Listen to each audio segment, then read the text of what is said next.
De todos los períodos de la historia del arte occidental, la época del Renacimiento de principios del siglo XVI puede ser considerada la más grande de todas.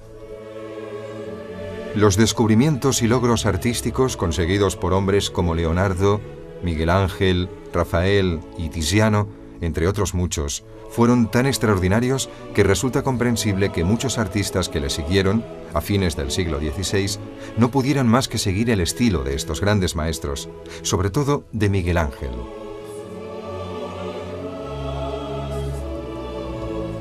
Esta fue la época del manierismo, un periodo que vio la creación de muchas obras magníficas, pero que fue rápidamente superado en toda Europa por una época mucho más significativa, la del barroco.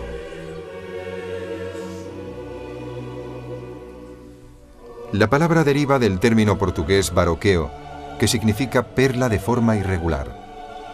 No obstante, sabemos que a fines del siglo XVIII, esta palabra fue utilizada por los críticos de arte en sentido despectivo cuando describían el arte del siglo anterior. Los más benévolos lo consideraban decadente, los demás irrelevante. De todos modos, estas opiniones tan extendidas no prevalecieron y el arte del barroco, que corresponde básicamente al siglo XVII, está considerado en la actualidad como uno de los más interesantes de la historia del arte. La pintura y la escultura del barroco rompieron las reglas de la pintura anterior. Se realizaron composiciones mucho más dramáticas.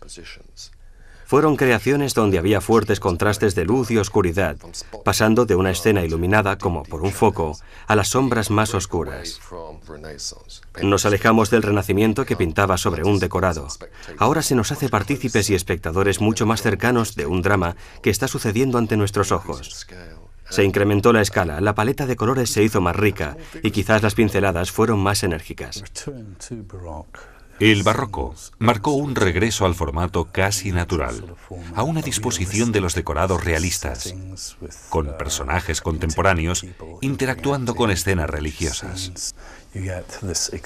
Se percibe la prolongación hacia el exterior del espacio y su versatilidad. Su principal característica fue la calidad de la luz y del color.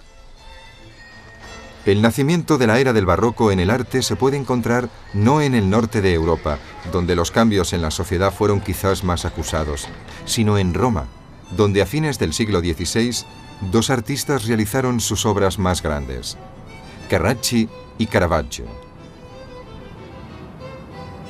Nacido en Bolonia en 1560, Aníbal Carracci perteneció a una familia de artistas que fundó la primera academia moderna de arte en su ciudad natal. Esto ya fue en sí un avance significativo. Por primera vez en la Edad Moderna se comenzaron a enseñar formalmente técnicas artísticas a los estudiantes. Pero Aníbal Carracci demostró ser un maestro cuando se desplazó a Roma en 1595 para llevar a cabo un encargo verdaderamente grandioso: realizar los frescos del techo del Palacio Farnesio, representando escenas de amor de dioses paganos, según las describió el poeta romano Ovidio. Fue un trabajo que duró 7 años y le confirió gran fama. El simple hecho de realizar una obra de esta envergadura ya representaba un logro enorme. Pero además las figuras dibujadas por Carracci son muy significativas para los historiadores de arte. Son sin lugar a dudas humanas, libres de la distorsión estilística de las formas, tan específica del manierismo coetáneo. Como veremos, la representación visual del ser humano fue una de las características más importantes del barroco, incluso en las imágenes religiosas que seguirían siendo tan importantes para los artistas de los países católicos. Pero en uno de los más delicados trabajos religiosos de Carracci, La Lamentación de Cristo, es su uso teatral de la luz y las sombras lo que le asegura un lugar entre los dos grandes artistas italianos del primer período del barroco. El segundo artista italiano importante de principios del barroco, Miguel Ángel Marici, nació en un pueblecito del norte de Italia en 1573 y se le conoció con el nombre de su pueblo natal, Caravaggio.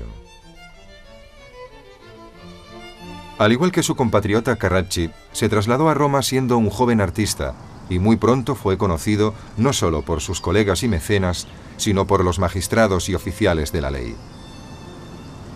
Era muy temperamental, con tendencias violentas. Esto le llevó en 1606 a ser condenado por asesinato. Fue tal vez este fuerte rasgo individualista el que dio forma a sus obras maestras, entre las que destacan las de temática religiosa. En un país católico como Italia, esto no era sorprendente. La Iglesia, el mecenas más importante, favorecía activamente la producción de imágenes religiosas. El Concilio de Trento en 1563, que fue la respuesta del catolicismo a la reforma protestante del norte de Europa, impulsó la creación de las artes plásticas para transmitir el mensaje de las Sagradas Escrituras a los laicos. Las iglesias protestantes, como ya veremos, se oponían completamente al fomento de las artes plásticas. A principios del siglo XVII, los encargos religiosos de Roma proporcionaron la mayor fuente de ingresos a los artistas, y Caravaggio no fue una excepción. La importancia de Caravaggio radica en que sus imágenes religiosas transmiten una sensación única de realismo, un estilo a menudo llamado naturalismo. En su Conversión de San Pablo, Caravaggio fue capaz de expresar un profundo mensaje espiritual mediante el impactante uso de la luz que surge del fondo oscuro, iluminando la conversión. Convierte así lo que podría ser percibido en primera instancia como un accidente sin importancia de aquella época en la descripción de un acontecimiento trascendental en la historia de la Iglesia. La contraposición tan radical entre la luz y la oscuridad utilizada por Caravaggio es una técnica que recibió el nombre de tenebrismo e iba a influir de manera significativa en el arte barroco de Europa.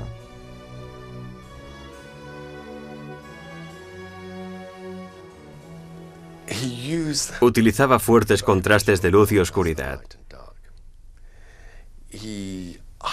Iluminaba ciertas partes para que las figuras y la acción quedaran en cierto modo puestas de relieve por focos, excluyendo de ellos todos los elementos externos, de manera que la mirada se centrara solo en la parte humana de la escena.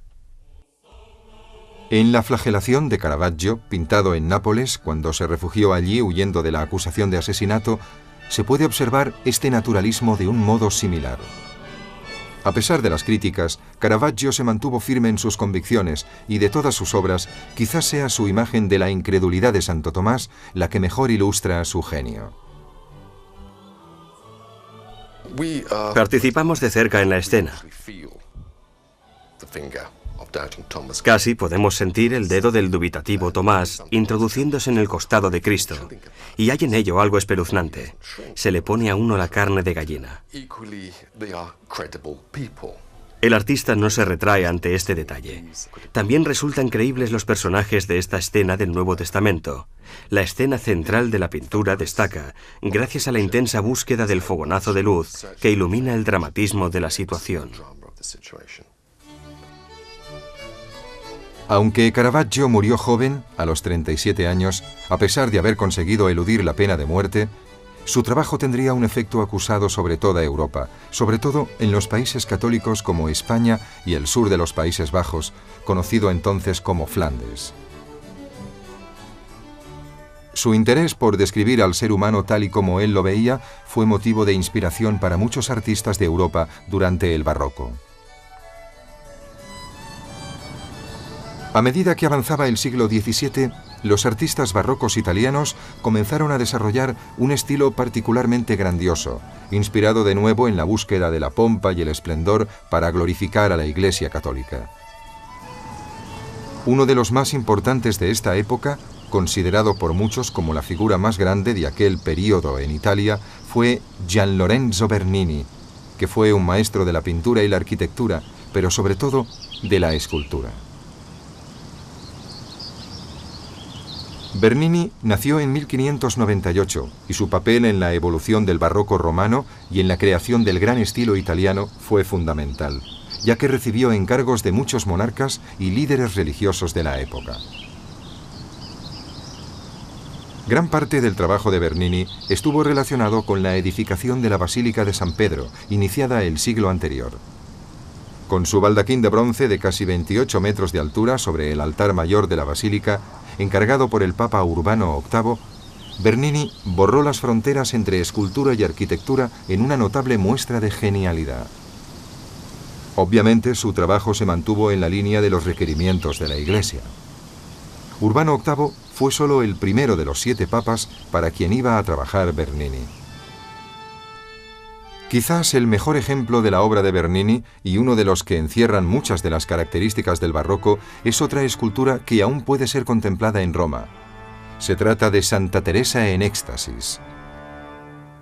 Es una maravilla de 3 metros de altura que está en la capilla Cornaro de la iglesia de Santa María de la Victoria en Roma y representa a la monja mística del siglo XVI, quien durante una de sus experiencias místicas se imaginó jubilosamente atravesada por una flecha lanzada por un ángel.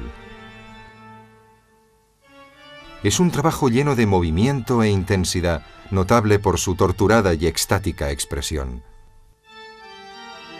También es notable el uso que hizo Bernini de la luz, colocando el mármol con un fondo de rayos de bronce bajo una invisible ventana desde donde surge la luz. Bernini creó una ilusión perfecta.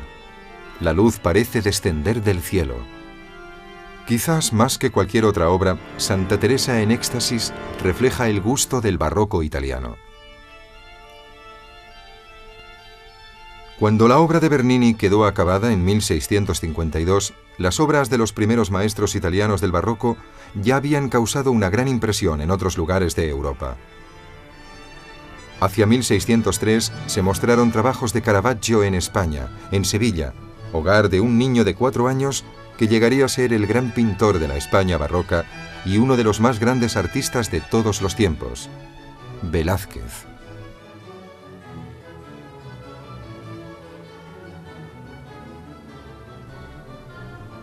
Casi desde el comienzo de su carrera artística, Velázquez dejó ver su particular genialidad. Aunque en el lienzo de 1620, El aguador de Sevilla, se observa la influencia del naturalismo de Caravaggio, como en las grandes obras italianas, las figuras son humanas, aunque a diferencia de Caravaggio, la intención de Velázquez fue retratar escenas de la vida cotidiana, tema que se extendería ampliamente.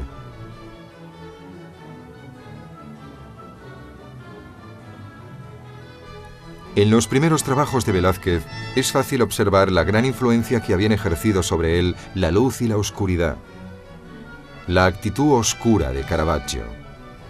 Pero a medida que iba desarrollando su carrera, su arte fue adquiriendo su propia personalidad. Buscaba una interpretación más realista de la naturaleza, tal como él la veía, y para dotar de vida a sus creaciones, utilizaba las luces y las sombras con más sutileza. La maravillosa capacidad de Velázquez para plasmar seres vivos en sus obras quedó patente desde los primeros años de su carrera artística. Nombrado pintor de la corte del rey Felipe IV a los 25 años, serían sus retratos los que le valieron la fama. Un ejemplo clásico de su técnica fue el retrato del Papa Inocencio X, realizado durante un viaje posterior a Roma. La dignidad del vicario de Cristo en la tierra era obvia, pero el pontífice retratado por el español era sin lugar a dudas un hombre, un ser mortal de carne y hueso lleno de vida. No obstante, el grupo pictórico de Las Meninas, realizado cuando regresó a la corte de Madrid, sigue siendo para muchos críticos la obra maestra de Velázquez. Las Meninas es el cuadro más misterioso de todos los realizados por el pintor. Se trata de una princesa y su dama de honor, situadas en una habitación junto a las que aparece el propio Velázquez pintando sobre un caballete. Detrás, en un espejo, se puede ver la imagen de los padres de la princesa. Y más allá todavía, tras el cortinaje de la puerta, un guarda de palacio. Es una obra en la que se hace una distribución muy inteligente del espacio. Vemos a Velázquez detrás de ese enorme lienzo, asomándose para mirarnos, pero el pintor no deja claro qué detalles son reales y cuáles son sugeridos. La pintura entera gira en torno a la mirada. Velázquez nos está mirando y nosotros, por supuesto, al mirar, formamos parte de la habitación en la que el artista estaba pintando. Durante la primera mitad del siglo XVII, las ideas artísticas del barroco no solo influyeron en los artistas de España, siendo Velázquez el más grande con diferencia. También influyeron en las regiones dominadas por España, como Flandes, aproximadamente la zona que hoy ocupa Bélgica. Un artista en particular incorporó estas influencias en su extensa creación: Peter Paul Rubens. Nacido en 1577 y educado en el catolicismo en el seno de una familia acomodada de Amberes, Rubens decidió ser artista y para desarrollar su carrera se mudó a Italia en 1600. Durante 8 años viajó y estudió tanto las obras de los maestros del Renacimiento como las de los artistas del barroco temprano, Carracci y Caravaggio. Cuando regresó a Amberes en 1608, había adquirido la capacidad técnica y la visión artística que le convertirían en un gigante del arte occidental. 2 años después de su regreso a Flandes, Rubens creó su primera gran obra, La Erección de la Cruz, un retablo para la Catedral de Amberes, realizado como casi todos sus trabajos posteriores en grandes dimensiones y en fuerte contraste con las tradiciones de los artistas del norte de Europa de la época. Es una imagen llena de contrastes entre luces y sombras que transmite una sensación de gran fuerza muscular, influencia de los maestros italianos como Carracci. Pero su maestría en la anatomía y su entusiasmo a la hora de dibujar el cuerpo humano, innovación esencial del Renacimiento, no se limitó al cuerpo masculino.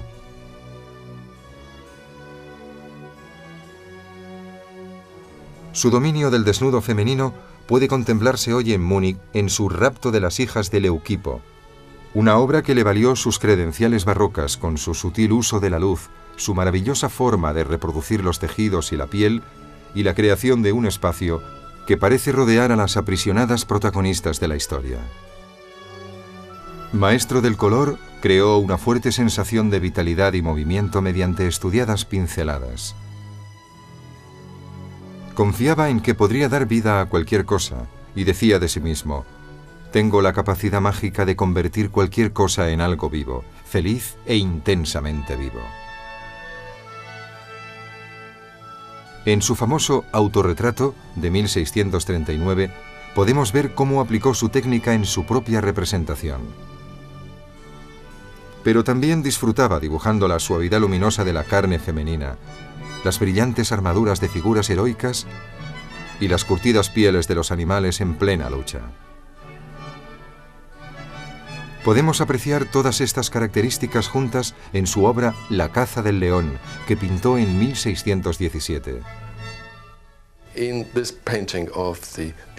En la pintura La caza del león vemos lo mejor del dramatismo de Rubens y, en mi opinión, lo que refleja el cuadro es ese dramatismo en movimiento, la descripción de la escena de la caza de un león. También la composición en diagonal refuerza esta sensación de movimiento. Hay riqueza en los colores. Se aprecia un diestro manejo de la paleta y unas pinceladas vigorosas. Sin duda, un pintor tan grande como Rubens habría destacado en cualquier entorno artístico. Pero en el norte, en la Holanda protestante, la situación de los artistas plásticos era muy distinta a la de Flandes y el resto de la Europa católica. Las iglesias protestantes se oponían frontalmente al fomento de las artes plásticas. Consideraban que las imágenes eran pecado, ya que estaban prohibidas por las Escrituras. Por ello, los artistas de Holanda tuvieron que buscar otros medios de vida, ya que dejaron de recibir encargos de retablos o techos de iglesias, como había sucedido hasta entonces con la Iglesia católica. Los artistas holandeses se concentraron pues en los retratos, los paisajes, las marinas, las naturalezas muertas, cualquier cosa que el artista considerase comercial. Aunque esto supuso la pobreza para muchos artistas, esta apertura hacia nuevos temas demostró ser un proceso liberador. Floreció especialmente el retrato, y los maestros retratistas no cesaban de recibir encargos de los adinerados hombres de negocios o de los gremios que controlaban la dinámica economía holandesa. Se desarrollaría una clara identidad barroca en la producción de los grandes maestros holandeses del período, siendo uno de los primeros y más finos retratistas de su época un hombre cuyas obras más famosas siguen siendo populares, Frans Hals. A principios del siglo XVII, el joven artista Hals estudió las nuevas técnicas de Carracci y Caravaggio y, tras una larga vida de trabajo en Haarlem, aplicó estas innovaciones sobre todo en sus retratos de los mercaderes y ciudadanos acaudalados de su comunidad. Su maestría para captar la humanidad de sus conciudadanos y su forma de abordar el naturalismo, tan propia del barroco, reflejan de forma impresionante el espíritu de su tiempo. En el banquete de los oficiales de la Guardia de San Jorge, un encargo típico de la época, hizo que la celebración pintada en el lienzo cobrase vida. La habilidad de Hals para captar la personalidad de los oficiales retratados resulta notable, pero en los retratos individuales su técnica fue incluso más portentosa, como se puede ver en el retrato de un mercader holandés de 1633, Peter van der Broek. Contemplando esta imagen, casi se puede creer que Hals captó a su contemporáneo en una auténtica instantánea. Pero la fama de Frans Hals se debe a un retrato en particular, El Caballero Sonriente de 1624.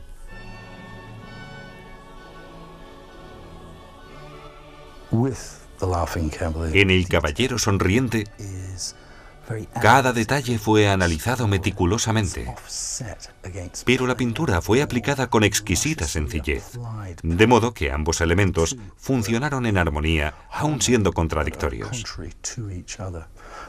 De esta manera, pretendió centrar la atención sobre la cara, sobre los gestos. Dio forma a ese rostro a base de pinceladas sueltas. Parece que se ríe. Y esto no se logró mediante un trabajo detallista. Según el consejo de Leonardo, a veces conviene sugerir las cosas en lugar de definirlas de forma explícita. Frans Hals utilizó básicamente una paleta de colores sencilla, ocres, negros y blancos, pero a pesar de sus recursos limitados, manejó el pincel con maestría y fue capaz de realizar algunos retratos extraordinarios. A pesar de los magníficos logros de Hals en la realización de retratos en la Holanda del siglo XVII, fue superado por uno de sus conciudadanos, uno de los grandes de la historia del arte. Este artista no se enriqueció con sus obras, pero gracias a ellas consiguió un lugar en la historia como uno de los mayores pintores de todas las épocas: Rembrandt.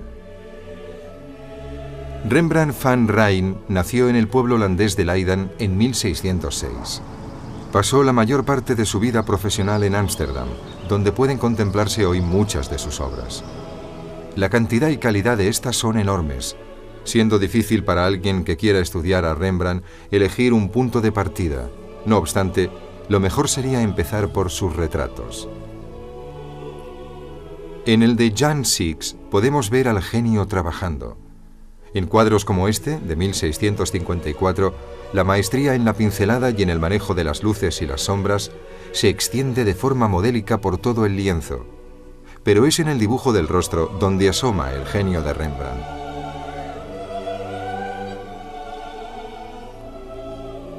Esta capacidad sobrenatural para captar la esencia de la persona, el ser que se oculta detrás del rostro, aparece una y otra vez en sus creaciones. Al igual que Hals, dominó las dificultades técnicas que surgían al retratar a grupos de figuras. Y en retratos colectivos, como su famosa obra Lección de Anatomía del Dr. Talp, podemos ver su notable capacidad para describir personalidades, no solo personajes. Es difícil para el observador no creer que estos hombres holandeses fueron una vez reales, haciendo cosas reales en un tiempo y un espacio reales. Cuadros como este fueron y aún son absolutamente extraordinarios y sin precedentes. Creo que lo que distingue a esta pintura es la originalidad de la composición.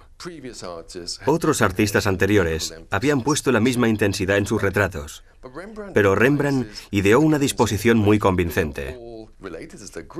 Todos los personajes tienen una relación de grupo, pero están haciendo cosas diferentes. Unos presentan mayor dificultad que otros. Lo que Rembrandt logró fue un mayor realismo. Se alejó del formalismo de las poses establecidas en los primeros retratos de grupo, y creo que eso fue lo que hizo de Rembrandt un artista tan grande. Hay humanidad en él. Estamos en esa habitación. Estos rostros humanos no reflejan idealización, Les observamos con verrugas, intolerantes, envidiosos, avariciosos, pero con características de clase media, y además están situados en un espacio convincente. Posiblemente, la habilidad de Rembrandt como retratista se ve mejor en sus autorretratos.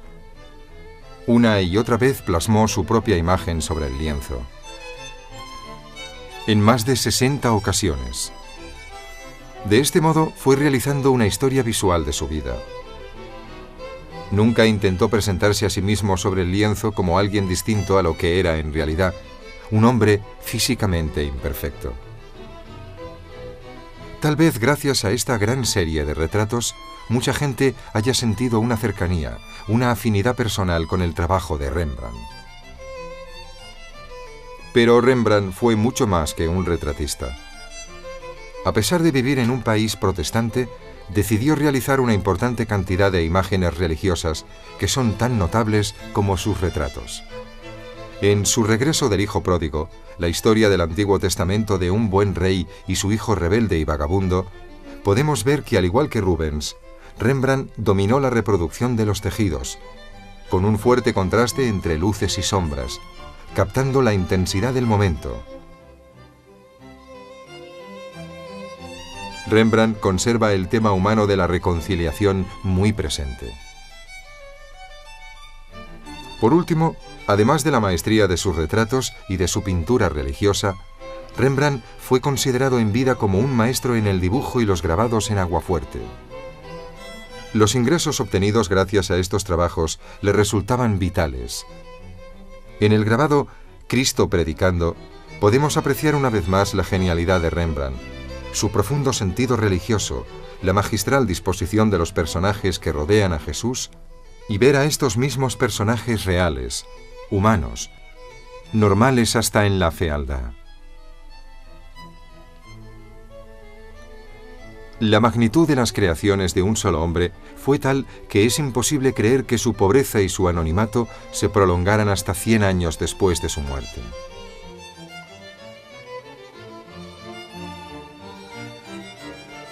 A pesar de sus dificultades económicas, Rembrandt fue indudablemente el gigante del arte holandés del siglo XVII. Pero tal vez debido a la naturaleza específica de aquel mercado artístico, no fue el único pintor fascinante de la época. Ante la ausencia de encargos religiosos, la pintura de naturalezas muertas comenzó a ganar popularidad. Un gran representante de este género fue probablemente Willem Kalf. También la realización de paisajes proporcionaría trabajo a los artistas holandeses, y Vista de Haarlem, de Jacob van Ruysdael, transporta al observador actual hasta las tierras bajas de la Holanda de 1670. Pero tal vez las creaciones del último gran artista del siglo XVII, Jan Vermeer, sean todavía más interesantes que estas obras magníficas. Si bien Rembrandt fue el maestro holandés del siglo XVII que más obras realizó, es casi indudable que Jan Vermeer fue el menos prolífico. Solo pueden contemplarse hoy 35 lienzos suyos, incluyendo algunos retratos y paisajes. Para sus obras más importantes, Vermeer eligió dibujar simples escenas domésticas, sin apenas importancia en sí mismas, pero transformadas por Vermeer en obras maestras que actualmente resultan deliciosas.